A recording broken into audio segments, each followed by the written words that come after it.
Welcome to Wizards of the Tower. Roleplay. Campaign Tales.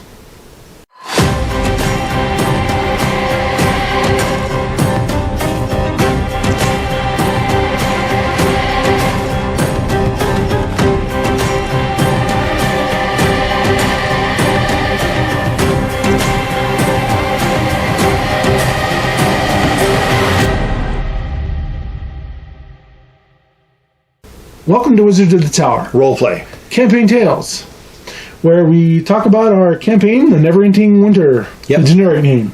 Yeah, the generic name for the adventure. So last time we left off was the 17th of Fanwith, which Fanwith is basically May, I believe. And it's still snowing and it's still deep winter. Yeah.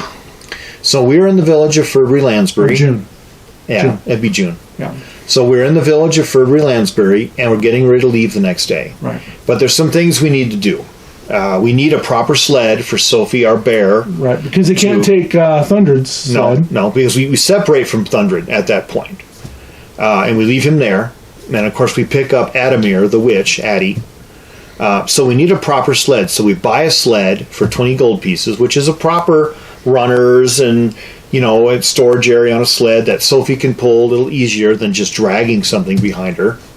And, she's a bear and she's pretty strong, but she's young yet. Right. And it isn't fair. We get a really nice harness for her so that she can pull the sled. And we buy some tents because at this point we hadn't had any tents. You've been trying to kind of furnish or make do with your Our cloaks or hides or whatever, and it hasn't been the best. So make do shelters that were harder to make and harder to deal with. So we managed to get tents and buy a tent or several tents from the villagers, and then we also get snowshoes for everybody. Yeah, only a couple of people had snowshoes up to this point. Yeah, and so people can still travel quite well over the deep snow in their snowshoes. Yeah, because it was really slowing them down. Yeah. They couldn't go as fast without it. A couple of people had snowshoes and others didn't, so those who didn't have it were less than half movement. Yeah. And of course with games, you want to always keep your movement as fast as you can, because when you get in combat, you don't want to be stuck with this, I move 10 inches around, I move 10 feet around. Well, you're not getting anywhere. No. That's the problem. And it was, the snow is deep. So the snowshoes would help them maneuver and make faster travel. So they head southwest to avoid a creature called the Shadow Cat. Yeah. Which Shadow Cats are kind of a cross between a big bear and a saber-toothed cat, and they're just wicked as can be. They've been known to attack villages and take out villages and come in and hit and run and take, and they can mimic human sound, like a woman crying. Yeah. Or a child crying. And so in our early adventure, we had seen a shadow cat kill a giant, and rather easily. So we decided we wanted to avoid the mountains. Although we could have taken a shortcut through the mountains, we decided we wanted to avoid the mountains and travel along the edge of the mountains to avoid any potential conflicts with shadow cats.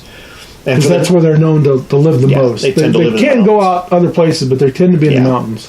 So we did travel. So for 4 days, we do travel, hunting as we go, gathering some meat and stuff like that. And so all the way up until the 20th of Fanwith, we run into some hunters that are on the outskirts of a village, and the village is called Hylendalundr.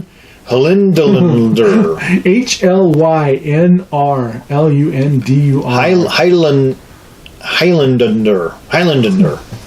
It actually is a translation for a type of tree. Yeah. But it's a smaller village that we end up going to. And we travel there with the hunters, and we get there on the 21st. And it's situated on a river. And the problem is they're starving in the village. And so we give them a great deal of our food that we got from the hunters. Well, that was actually a different village. Oh, they're not doing too well in this village either. They live on the river, and they do fish out of it, and you guys decide to fish out of the frozen river as well, do ice fishing. Okay, all right, I stand corrected. Yeah. So essentially we do... And they've been getting goats from the mountains that are close by. Yeah, we do stay there, and we do ice fishing in the river, because we're able to do this, in places where the ice is thin. We can use our axes and hack through the ice and do some fishing. Of course, the fish are pretty hungry, and so, we're pulling them up and we're eating them. So we stay there for a while, to try to get our stock of food back up so we can keep traveling southwest, because we're generally traveling southwest along these mountains, heading towards the lower portion of the map where there's going to be more standing stones. And our whole goal, and I believe, is to actually end up at another set of standing stones. Right. But you're trying to hit villages and towns along the way try and rest and gather supplies if you need them. And so we leave that village, and on the 23rd we keep camping and moving along and hunting. And we ended up killing some goats and getting some goat skins. And these are actually pretty valuable. Goat skins are pretty valuable. People use them for all sorts of things, and these are good trade goods. And we're able to keep feeding ourselves more or less as we go. And Karnak, their dwarf, who'd been cursed by the tree to see everyone as skeletons, finally sees that wear off, and now he can see everybody as they normally are instead of skeletons. I think it was kind of freaking him out a little bit. Everyone was skeletons, but he had to learn to deal with it, that they were normal. Berger, though, however, still doesn't believe that Brigid. Berger. Berger. But Brigid is there. She still can't see Brigid. That's true. In fact, I don't think she can see. He can see Yrsa either, because Yrsa has cast a spell. Berger still believes that, or still doesn't believe in the existence of these people that Berger has known all this time. He's just forgotten about them, because of that curse. So we keep heading southwest until we get to another village on the 25th, and that's Asterisk. Asterisk. And Asterisk is not doing very well. No. They're a village of about 175 people, and they're starving. So luckily, we have a lot of food with us, and we give it all to the people of Asterisk. Right. They're led by a person by the name of Ipu. Yeah, Ipu.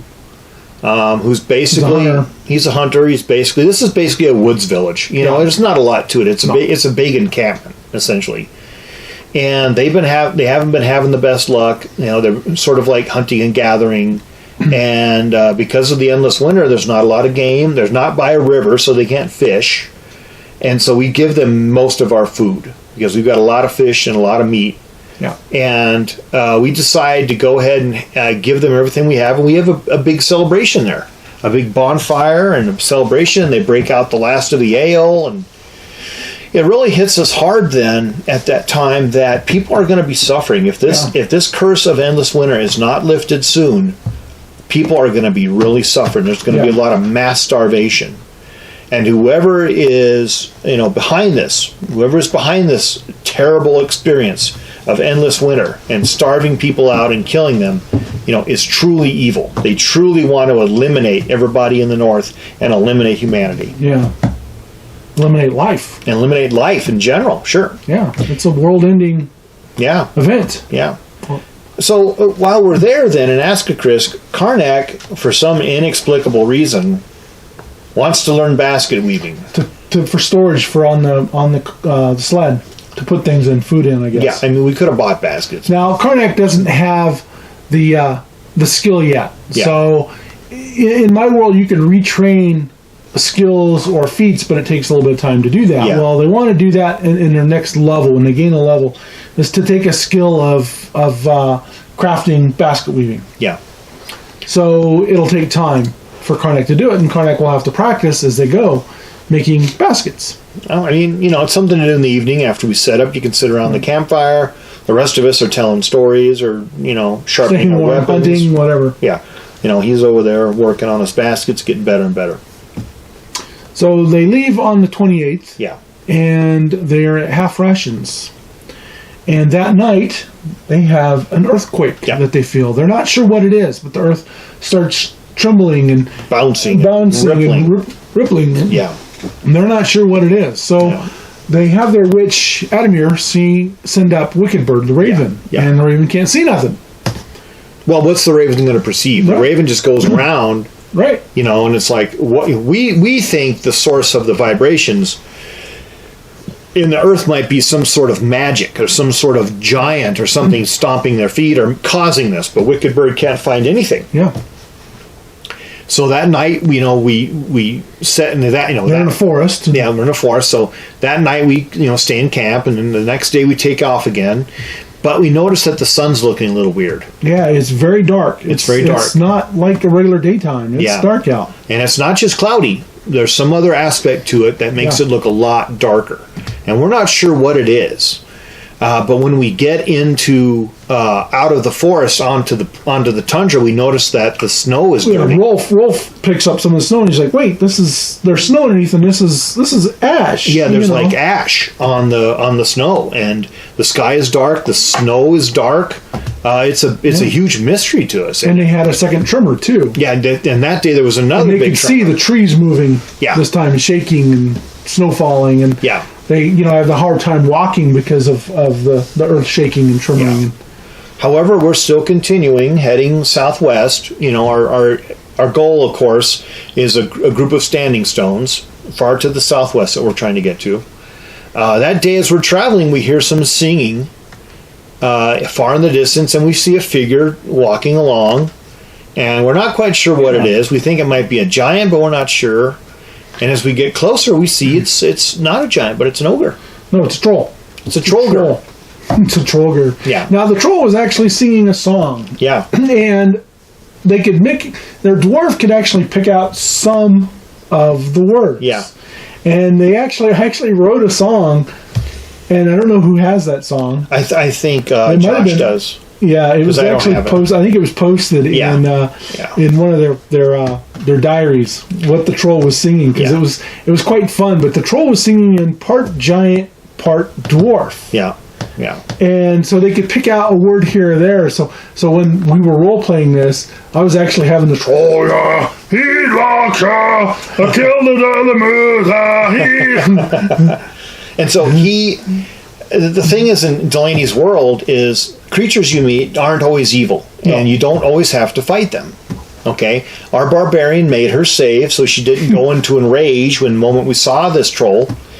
And this troll's big. He's got a big hammer. And and his name is Stonebelly. Is what his name is. The troll. He lets them know his name is Stonebelly, and he's dragging a big moose that he has killed. And he's just worried that essentially we're going to try to steal his moose from him. He doesn't want that to happen because that's a lot of meat that's for his him. food. That's his food, and so he's willing to defend that moose with his big hammer, and he'll fight us. But our whole thing is, if we don't have to fight him, why don't we just let him go past? So they had to convince this troll that they weren't there to take the troll's moose. Yeah, and even though we're hungry, and even though we're on half rations and we're starving, we do the prudent thing and not attack something that is not essentially evil. That it's just existing in this world, and we let the troll go by dragging his moose, and the whole thing pays off because that night we end up killing a moose.